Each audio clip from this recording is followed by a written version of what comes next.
नमस्कार दोस्तों, मैं अंकुर उपाध्याय स्वागत करता हूं आप सभी का आपके अपने YouTube channel share market analysis में। पीईएल यानी पीरामल एंटरप्राइजेस लिमिटेड, ये स्टॉक रिसेंट डेज में काफी बड़ी तेजी में रहा है और शानदार मूव दे रहा है। निवेशकों के काफी सारे सवाल हैं। कल के सेशन में कंपनी की बोर्ड मीटिंग थी जहां पे बायबैक एंड क्वार्टरली नंबर्स आने थे। दोनों चीजें आ चुकी हैं। एक एक करके सारी अपडेट आपके साथ शेयर करता हूं। शुरू करते हैं स्टॉक के प्राइस के साथ। तो पीरामल एंटरप्राइजेस के स्टॉक की बात करें तो रिसेंट डे में काफी बढ़िया तेजी देखने को मिली है। इनफैक्ट अगर आप एक आध महीने का चार्ट देखो तो आपको दिखेगा कि क्या शानदार रैली बनी है इस एनबीएफसी कंपनी में। ऑलमोस्ट 15% की तेजी एक महीने में आई है। 3 महीने में इस स्टॉक ने 50% के रिटर्न्स दिए हैं। तो शानदार मूव रहा है। हालांकि अगर लॉन्ग टर्म देखोगे तो काफी नीचे भी आया था ये डीमर्जर के बाद, और अब कहीं ना कहीं वापस से तेजी में लौट रहा है। बहुत सस्ता हो गया था वैल्यूएशन वाइज, अपने बुक वैल्यू से भी नीचे ट्रेड कर रहा था, तो अब कहीं ना कहीं जाके इसमें शांति मिली है।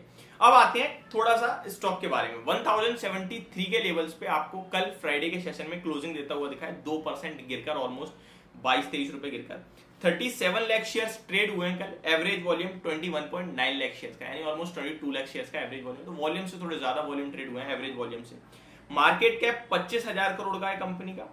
ये पहले इसमें से लगभग 1 साल पहले स्टॉक डीमर्ज हुआ, वो है पीरामल फार्मा। पहले ये दोनों एक थे, एनबीएफसी एंड फार्मा स्टॉक एक हुआ करते थे। फिर इन्होंने अपने फार्मा बिजनेस को अलग करा कि जिसे फार्मा में निवेश करना है वो पीरामल फार्मा में करे, जिसपे एनबीएफसी पे ज्यादा भरोसा है वो पीरामल एंटरप्राइजेस में करे।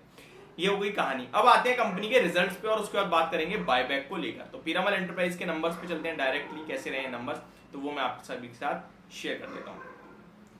कंपनी की बात की जाए तो यहाँ पे कंपनी ने अपना कंसोलिडेटेड नेट प्रॉफिट जो पेश करा है वो 507 करोड़ का पेश करा है। साल दर साल देखोगे तो 8.1 करोड़ से बढ़कर माफ कीजिएगा 8,100 करोड़ से घटकर 507 करोड़ पे आता हुआ दिखा है। तो ईयर ऑन ईयर बेसिस पे तो ये डिप है, लेकिन क्वार्टर ऑन क्वार्टर पे कंपनी का लास्ट क्वार्टर 200 करोड़ का लॉस था, उसके सामने 507 करोड़ का प्रॉफिट देखने को मिल रहा है। मेरे को चेक करना होगा लास्ट क्वार्टर कुछ एक्सेप्शनल गेन था या ये डीमर्जर से पहले का कुछ है, क्योंकि 8,000 करोड़ का प्रॉफिट समथिंग कुछ गड़बड़ लग रही है। मैं एक बार आपके साथ बताना चाहूंगा यहाँ पे अदर। जी हाँ, जो लास्ट ईयर में जो ये 8,155 करोड़ का आपको प्रॉफिट दिख रहा है, जिसके सामने भी आपके लिए 509 करोड़ का प्रॉफिट आया है, तो उस 8,000 करोड़ में 7,800 करोड़ एक्सेप्शन था। तो अगर आप 8,155 करोड़ से 7,800 करोड़ घटाओगे तो ऑलमोस्ट बचा आपका 355 करोड़। तो आप ये कहेंगे 355 करोड़ से प्रॉफिट बढ़कर 509 करोड़ हो गया है साल दर साल। और क्वार्टर ऑन क्वार्टर तो लास्ट क्वार्टर कंपनी ने 196 करोड़ का लॉस पोस्ट करा था, जिसके सामने अभी कंपनी ने प्रॉफिट पेश करा है 509 करोड़ का। जो लास्ट ईयर में सेम क्वार्टर में 7,800 करोड़ का जो गेन था वो किस हिसाब से था वो मैं आपको बताना चाहूंगा। वो आई थिंक एडजस्टमेंट था एक्सेप्शनल आइटम का, जो कि 7,614 करोड़ था।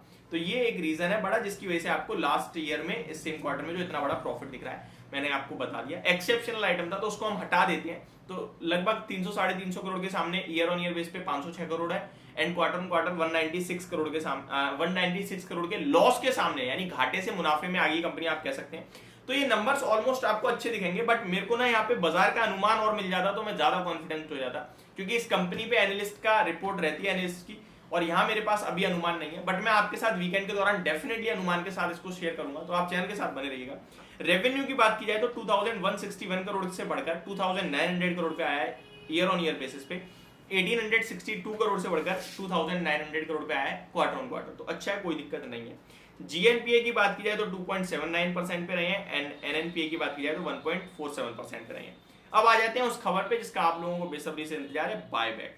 तो कंपनी ने कर दिया है बायबैक अनाउंस, और बायबैक का जो प्राइस रखा है कंपनी ने वो काफी बढ़िया है। करंट लेवल है 1,072 का। बायबैक करेगी कंपनी 1,750 रुपए पे।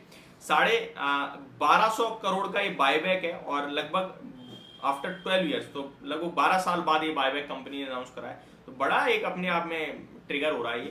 Piramal enterprises to buyback shares worth ₹1750 crore at 12, माफ कीजिएगा मैं गलत बोल गया, 1,250 रुपए का बायबैक प्राइस है, 1,750 करोड़ का बायबैक है, तो फिर उतना मजा नहीं आएगा। मैं माफी चाहता हूं, मैंने अभी जो बोला 1,750 करोड़ का बायबैक कर रही है कंपनी, और प्राइस जो है वो 1,250 का रखा है और 1,072 पे, तो फिर ज्यादा बड़ा प्रीमियम नहीं हुआ।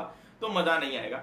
Diversified group Piramal enterprises limited on Friday announce the share buyback scheme worth rupees 1750 crore at 1250 apiece via tender route. तो ये अच्छी बात है। We wish to inform you that the board of directors of the company at its meeting held on July 28, 2023 approved a buyback by the company of up to 1 crore 40 lakh equity shares of the company of the face value of 2 rupees each। 1 crore 40 lakh shares का buyback है। 1750 करोड़ का buyback है और 1250 रुपए के भाव पर buyback है।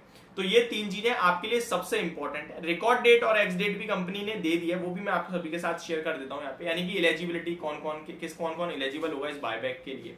तो कंपनी की बात की जाए तो कंपनी ने कहा है board has fixed August 25 as the record date for the purpose of determining entitlement and the shareholder eligible for participating buyback.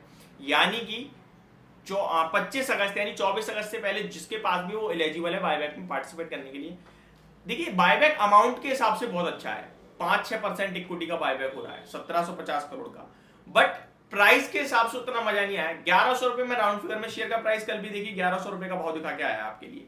वहां से देखूं तो 150 रुपए ऊपर यानी कि 14-15% का बायबैक प्रीमियम दे रहे हैं।